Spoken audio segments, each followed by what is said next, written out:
बगा साहब स्वागत है। ये इसको मतलब नौकरियां बढ़े किसी इकोनॉमी में और स्पेशली अमेरिका में, तो ये अच्छी बात है कि खराब बात है? अच्छी नौकरियां आ रही फिर भी बाजार गिर रहे हैं, मतलब चाहते क्या अमेरिका वाले? नहीं अनिल जी, देखिए, चाहते ये थे कि जून और जुलाई में तो रेट बढ़ाए जाएंगे और सितंबर में पॉज हो जाए कि भाई कहीं सॉफ्ट ठीक है। इकोनॉमी ना हो जाए। बट इकोनॉमी इतनी तेजी से बढ़ी है कि लोग फिर मार्केट ने मूव कर दिया कि अब सितंबर में भी रेट हाइक आएगा। तो यही प्रॉब्लम था मार्केट के लिए फ्राइडे को कि इकोनॉमी तो दमदार है। पीएमआई नंबर अगर आप देखें, जो फ्लैश पीएमआई आए मई के लिए, वो सारे पॉजिटिव में है, एक्सपेंशन जोन में है। तो मार्केट यही कह रहा है कि इकोनॉमी तो चलती जा रही है। 75 बेसिस पॉइंट फेड ने जरूर रेट हाइक किया, क्यूटी शुरू कर दिया, वहां से लिक्विडिटी निकालनी शुरू की, बट इकोनॉमी तो एक्सपेंशनरी है। तो ये इकोनॉमी में दम है, फेड और रेट हाइक कर सके। अगर ये जॉब ग्रोथ कम आती तो मार्केट बढ़ते थे। तो bad news is good news हो रहा था, और good news became bad news कि भाई इकोनॉमी स्ट्रांग है, सक्षम है, और इसके चलते फेड रेट हाइक करते जाएंगे। यही प्रॉब्लम थी। तो ब्याज दरें बढ़ने का जो खतरा है वो अभी भी बरकरार है सर, लेकिन ब्याज दरें बढ़ने का खतरा हमारे यहाँ भी हो रहा है। देखिए आज फिर से हमारे यहाँ बॉन्ड यील्ड बढ़ गए और 8 तारीख को मीटिंग भी है। 8 तारीख को आपको आप तो होंगे ही सर, क्रेडिट पॉलिसी की जी, खास कवरेज में तो आपका हमेशा कंट्रीब्यूशन आपका रहता ही है, आप एनालिसिस करेंगे। लेकिन उससे पहले हमारे यहाँ भी जो बॉन्ड यील्ड बढ़कर आए हैं, हमारे बाजार क्या मान रहे हैं सर? हमारा अनिल जी 75 बेसिस पॉइंट अगस्त तक निकालना है, 75 बेसिस पॉइंट बढ़ाना है। तो अगस्त तक? यही है कि 40 या 50 बेसिस पॉइंट 8 तारीख को घोषणा हो जाएगी, और फिर एक और 25 अगस्त में, और फिर देखते हैं क्या होता है। जो बड़ा हमने सोचना है कि रिवर्स करेंसी वॉर हो रही है। नॉर्मली करेंसी वॉर क्या होती है कि एक्सपोर्ट्स बढ़ाने के लिए देश अपनी करेंसी को वीकन करते हैं, उसको कमजोर करते हैं। अभी क्या हो रहा है कि ज्यादातर जो सक्षम देश हैं, जो स्ट्रांग देश हैं, वो अपनी करेंसी को प्रोटेक्ट कर रहे हैं, क्योंकि डॉलर बढ़ गया। डॉलर इंडेक्स अगर देखें सालाना तौर पे 6.8% ऊपर है, 130 पे येन आ गया है। जो 89 का होता था 52 वीक लो अगर आप देखें डॉलर इंडेक्स का, वो आज के दिन में 102 आ गया, 105 भी गया था। तो कंट्रीज जो हैं अपनी करेंसीज को डिफेंड कर रही हैं, और इसी के चलते भारतीय रिजर्व बैंक को भी विवशतापूर्ण अपना रेट बढ़ाना पड़ेगा। और 75 बेसिस पॉइंट जो काटे गए थे मार्च 2020 में, वो उन्होंने कहा है कि उसको हम निकालेंगे तो स्टिमुलस जो डाला था कोविड का, वो पूर्ण हो जाएगा। तो हमें उम्मीद है कि 50 बेसिस पॉइंट का शायद 8 जून को कर देंगे ऐलान, और 25 बेसिस पॉइंट अगस्त की पॉलिसी के लिए छोड़ देंगे। सर जरा ये एक्शन देखिए, कच्चे तेल के दाम बढ़े हैं, वापस से 113 से $122 के आसपास आ गए, उछाल भी आता हुआ दिख रहा है। ये सब कुछ तब हो रहा है जब ओपेक प्लस देशों ने प्रोडक्शन बढ़ाने की बात कही है।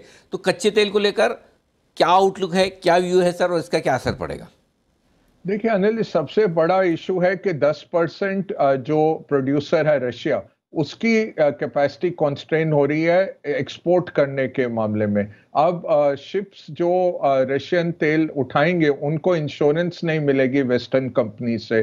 ज्यादातर इंश्योरेंस वेस्टर्न कंपनी से ही मिलता है। तो रशिया कहाँ बेच पाएगा, छोटे देशों को या भारत और चीन को? और पाइपलाइन से अलाउ कर रहा है यूरोप, पाइपलाइन से दिसंबर तक वो अलाउ करेंगे तेल रशिया का आते हुए। बट जो शिप से आ रहा है उसको धीरे धीरे वो खत्म कर रहे हैं, और दिसंबर तक 90% रशिया का यूरोप में जो एक्सपोर्ट है उसको बंद कर रहे हैं। अब वो कैपेसिटी कहाँ से आएगी? कहीं कैपेसिटी तो है नहीं। तो ओपेक ने जो कहा कि 4 लाख बैरल की जगह 6.25 लाख बैरल हम दिन के बढ़ाएंगे, उससे ज्यादा कुछ होता नहीं है, क्योंकि 3 मिलियन 30 लाख बैरल रशिया के आप दिन के निकाल रहे हैं एक्सपोर्ट मार्केट से।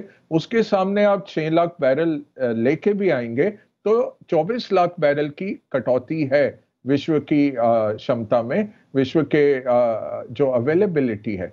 तो वो चाइना इंडिया जरूर उठा रहे हैं। भारत ने भी ट्रिपल किया है अपना रोजाना रशिया से तेल उठाना। जहां हम 3 लाख बैरल उठाते थे दिन के, अब 8 लाख उठा रहे हैं।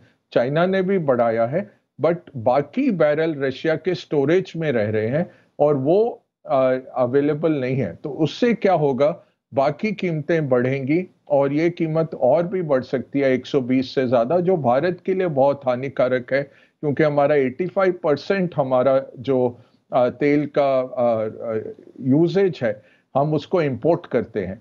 तो हमारे पास डोमेस्टिक कैपेसिटी नहीं है। इथेनॉल बहुत अच्छा हुआ, 10% इथेनॉल हमने पहुंचा दिया, उसको 20 की तरफ भी ले जाएं तो भारत के लिए बहुत सेविंग्स है।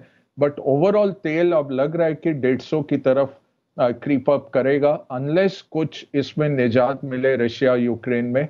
वो मुझे लगता नहीं, वो ग्राइंडिंग वॉर ही लग रही है कि वो कई महीनों तक चलती रहेगी, क्योंकि अब ये रशिया और यूक्रेन का मुद्दा नहीं रहा, वेस्ट वर्सेस रशिया हो गया है और बहुत सारे स्पेशल इंटरेस्ट आ गए हैं इस जंग के अंदर। वो इस जंग को खत्म नहीं होने देंगे इतनी जल्दी। ऐसा लग रहा था सर कि एफआईएस की तरफ से थोड़ी बिकवाली का प्रेशर रुक रहा है, थोड़ी खरीदारी तो नहीं आ रही, लेकिन मतलब कम से कम बेचना बंद कर रहे हैं। अभी बदले हुए माहौल में क्या आपको लग रहा है कि फंड फ्लो वापस एफआईएस की तरफ से आए, ये उम्मीद करनी चाहिए या नहीं?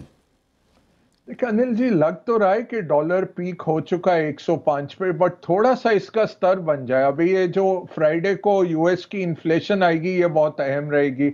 अगले हफ्ते फेड की बैठक है 15 जून को, तो 2-3 महीने लग जाएंगे एक पीक बनते हुए डॉलर का, और उसके बाद मुड़ेगा। क्योंकि ग्रोथ इंडिया में है, इंडिया की ग्रोथ देख के जरूर पैसा आएगा। अब जैसे चाइना का जो था कि अनइन्वेस्टेबल, एक बारी जेपी मॉर्गन की एक लीक्ड रिपोर्ट में आ गया कि चाइना इज अनइन्वेस्टेबल, फिर बहुत उन्होंने कोशिश की कि नहीं ये गलती से रिलीज हो गया।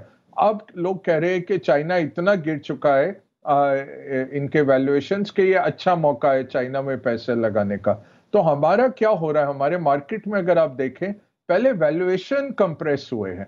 दूसरा क्या है कि डब्ल्यूपीआई आपकी बहुत हाई है, डबल डिजिट्स में है, सीपीआई सिंगल डिजिट में है। उससे क्या मतलब है कि कंपनीज का मार्जिन कंप्रेस हो रहा है। तो वैल्यूएशन के बाद अब अर्निंग्स कंप्रेशन होगी, उसके बाद एक नया वैल्यूएशन का एक बॉटम निकल के आएगा, तब आप देखेंगे एफआईस लौट के आते हुए। मुझे लगता है 2-3 महीने लग जाएंगे इस पूरे प्रोसेस में अनिल जी, क्योंकि ये डॉलर को पहले पीक होना हो सकता है 105 पे डॉलर पीक हो गया। अब आप देखिए हमारे एफएक्स रिजर्व्स भी बढ़े पिछले हफ्ते में। ये क्या दर्शा रहा है कि जो आरबीआई ने $40 बिलियन अपना खर्च किया रुपए के डिफेंस में, लग रहा है कि वो अभी टर्न हो रहा है। और जब ये हमारे रेट बढ़ेंगे तो एकदम से मार्केट फिर से अट्रैक्टिव होना शुरू हो जाएगा फ्लोज के तौर पे। तो अगर रुपी आपका स्टेबल होता है, और उसके लिए चाहिए डॉलर को पीक होते हुए, डॉलर एक लेवल पे आके तटस्थ हो जाए कि चलो अब ये हाई हो गया इस साइकिल का डॉलर का। वो मुझे लगता है 105 हो गया मई में, पहले से ही मैं कह रहा था 105 तक, ये मई तक हो जाना चाहिए। अप्रैल पहले लगा था, फिर अप्रैल में हमने चेंज किया कि मई में लगता है पीक हो जाएगा।